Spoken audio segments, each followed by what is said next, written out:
Te intenzëvendës kryeministri Aleksandar Nikolovski do të nënshkruaj marrëveshjen me autoritetet britanike me të cilën vendi do të ketë në dispozicion 6 miliard euro për projekte investuese.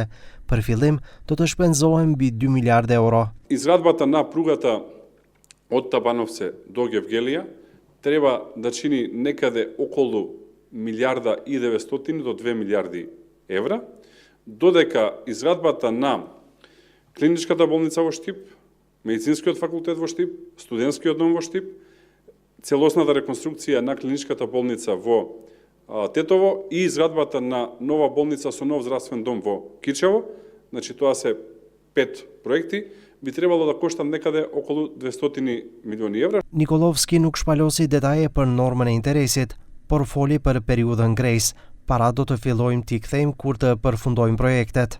Доколку ни треба проектот да го завршиме 5 години и грейс периодот да биде 5 години, како би кога се ставил проектот во функција, тој проект нормално ќе почне да носи пари или во делот на здравството бенефит, подобра здравствена заштита и така натака, тогаш да почнеме да ги плаќаме ратите. Ndërkohë, kryeministri Hristian Mickoski u përgjigj kritikave të kryetarit të LSDM-s Venko Filipçe, i cili tha se ky është hapi dyshimit ekonomik dhe anti-europian nga aspekti politik. Најмногу се чудев кога вчера коментарот беше од таму дека се задолжуваме за капитални инвестиции.